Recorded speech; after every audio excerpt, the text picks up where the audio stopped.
Bismillahirrahmanirrahim. Assalamu alaikum dear students. Hopes you all are fine and welcome to my YouTube channel ज़मीर खुर्शीद. अच्छा dear students, आज हम physics second year का first chapter start करते हैं electrostatics. तो इस video में मैं आपको बताऊंगा कि इलेक्ट्रोस्टैटिक्स होता क्या है, चार्जेस कितनी टाइप्स के होते हैं, कूलम्स लॉ क्या होता है और कूलम्स लॉ किन किन चीज़ों पर डिपेंड करते हैं. तो इस पूरी वीडियो में आप मेरे साथ रहिएगा.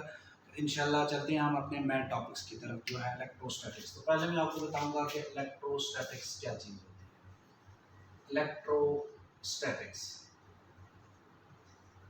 डियर स्टूडेंट्स, इलेक्ट्रोस्टैटिक्स क्या होता है कि branch of physics which deals the study of charges is known as electrostatics. Electrostatics में हम पढ़ते हैं चार्जेस के बारे में. अब मैंने लास्ट वीडियो में आपको बताया था कि चार्जेस क्या होते हैं. चार्ज होता है, charge is the by birth property of any matter.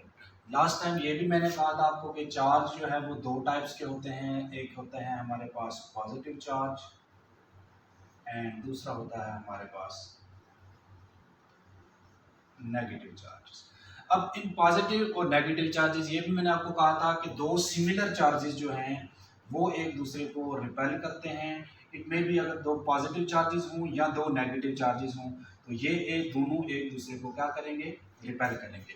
जब हमारे पास दो डिफरेंट चार्जेस होंगे, if we have two different charges, positive charge and negative charge, then these two different charges attract each other. अब इन चार्जेस के बारे में एक लॉ दिया गया है जिसको हम बोलते हैं कूलम्स लॉ. तो कूलम्स लॉ क्या होता है बेसिकली? कूलम्स लॉ हमें बेसिकली ये कहता है कि दो डिफरेंट चार्जेस के दरमियान में, if we have two different charges, one is positive charge and other is negative charge, suppose this is q1 and this is q2. If a force exists between these two charges is F and the distance between these two charges is R, then Coulomb's law states that the force of attraction है between these two charges that is directly proportional to the magnitude of charges and inversely proportional to the square of the distance between them. Coulomb's law basically ये कहता है कि ये जो force F exist करती है that's directly proportional to between the magnitude of charges. यानी कि F is directly proportional to Q1 Q2 and let it be equation number 1. And Coulomb's law also states that F is inversely proportional to the square of the distance between them. And let it be equation number 2. अब combine करें, combining equation 1 and 2. मैं इधर चलता हूँ. Combining equation 1 and 2. F is directly proportional to Q1 Q2 divided by R का square. अब ये proportionality को हटाने के लिए यहाँ पे हम कांस्टेंट लगाते हैं, that's known as proportionality constant. और यहाँ पे जो हम प्रोपोर्शनलिटी कांस्टेंट यूज करेंगे उसको बोलते हैं हम कूलम्स कांस्टेंट. तो F इज इक्वल टू, जब प्रोपोर्शनलिटी हटाएंगे तो यहाँ पे हम इक्वल का साइन लगाएंगे, that is K Q1 Q2 divided by R का square. Here K is constant and is known as Coulomb's constant. ये K जो है यहाँ पे constant है और इसको हम Coulomb's constant भी कहते हैं. And the value of K is 1 by 4 pi epsilon naught. अब ये एप्सिलॉन नॉट है, इसको हम बोलते हैं permittivity of free space. Permittivity of free space क्या होती है? देखिए, चार्जेस हमारे पास हैं दो Q1 एंड Q, तो इन दोनों के दरमियान में जो मीडियम एग्जिस्ट करता है उसको बोलते हैं हम परमिटिविटी ऑफ फ्री स्पेस. अब ये जो मीडियम है ये हवा भी हो सकती है, वुड भी हो सकती है, एयर भी हो सकती है. यहाँ पे इन दोनों के दरमियान में जो मीडियम है दैट इज एयर. तो K की जो वैल्यू है 4 पाई कांस्टेंट है, पाई की वैल्यू हमारे पास होती है 3.1416 एंड एप्सिलॉन नॉट की वैल्यू हमारे पास होती है 8.85 into 10 raised to power -12 Newton पर मीटर पर कूलम.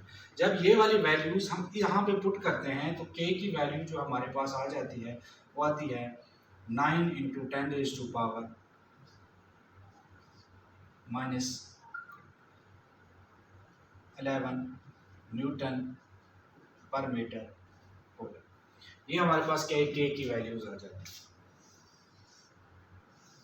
तो जो जनरल फॉर्म बनती है कूलम्स लॉ की, तो कूलम्स लॉ की जो जनरल फॉर्म है that is 1 by 4 pi epsilon naught Q1 Q2 divided by R का square. That is general form of Coulomb's law.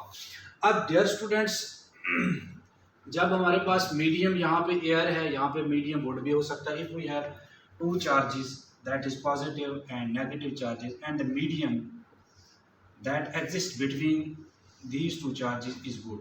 तो अगर इनका मीडियम वुड होगा या इनका मीडियम एयर होगा तो तब यहाँ पे एक और पैरामीटर ऐड हो जाता है, that is F is equal to 1/4 pi epsilon naught Q1 Q2 divided by r square, और यहाँ पे हमारे पास एक अदर मीडियम स्टार्ट हो जाता है epsilon gamma.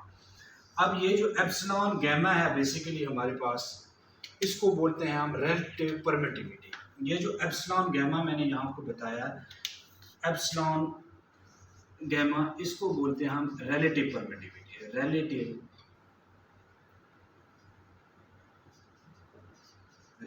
Permittivity, relative permittivity of this. अब मैं डियर स्टूडेंट्स आपको बताऊंगा कि वेक्टर्स की कूलम्स लॉ की वेक्टर फॉर्म क्या होती है। अब ये हमने देखा कि यहाँ पे हमारे पास टू चार्जेस हैं, दैट्स Q1 एंड Q2। अब ये दोनों चुके हैं हमारे पास हैं स्केलर क्वांटिटीज हैं। जब वेक्टर फॉर्म क्या है आपके पास कूलम्स लॉ की, vector form of Coulomb's law,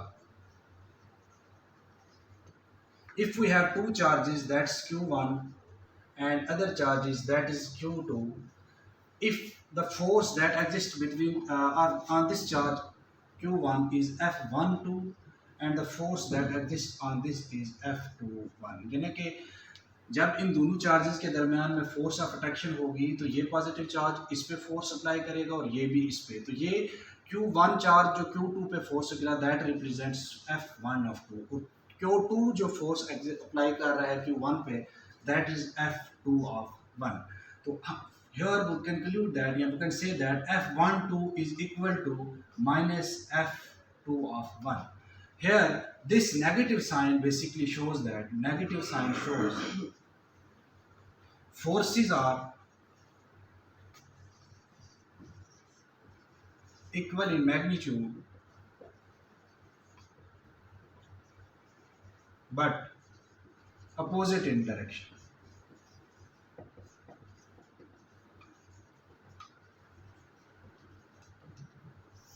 dear students, ये था आज का हमारा लेक्चर इलेक्ट्रोस्टैटिक्स के बारे में। इलेक्ट्रोस्टैटिक्स में हम चार्जेस के बारे में पढ़ते हैं, different charges and then Coulomb's law. Hopefully आपको समझ आ गई होगी। थैंक यू, अल्लाह हाफिज़।